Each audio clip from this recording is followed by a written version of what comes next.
In this lecture, we're going to be looking at the question, do unions raise wages? For workers as a whole, the answer appears to be no.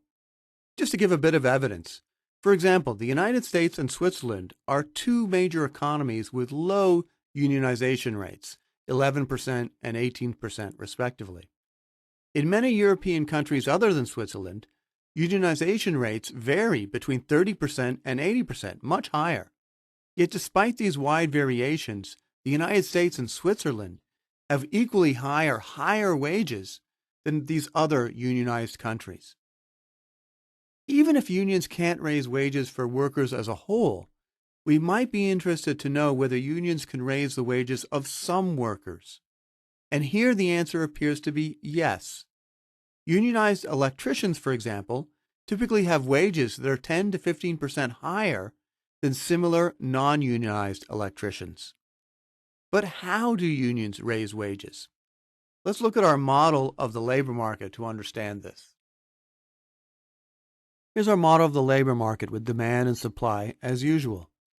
Unions can raise wages in some jobs by reducing the supply of labor to that job. In other words, a union can act like a cartel. Just as OPEC raises the price of oil by reducing the supply of oil, a union can raise the wages of electricians by restricting or reducing the supply of electricians. Unions, however, can also lower wages. Let's take a look at that. Unions can lower wages in two ways. First, unions raise the wages of electricians by reducing the number of workers who can get jobs as electricians. Those workers don't disappear, however. They seek work in other sectors of the economy, pushing wages in those other sectors down. Second, some national unions can become so powerful that they can shut down entire industries and severely reduce the efficiency of an economy. In Great Britain in the 1970s, for example, the British train and trucking unions shut down large parts of the economy, leading to mass shortages. When the garbage collectors went on strike, garbage piled up in central London. Tourists were not impressed with the rats. Even the grave diggers went on strike, with unpleasant consequences. Voters, upset with the chaos, elected Margaret Thatcher in 1979, and Thatcher greatly restricted the power of these national unions. So unions can increase or decrease wages. The increase is immediately evident in union contracts. The decrease is longer term and harder to see. First, unionized sectors have fewer workers, pushing workers into other sectors.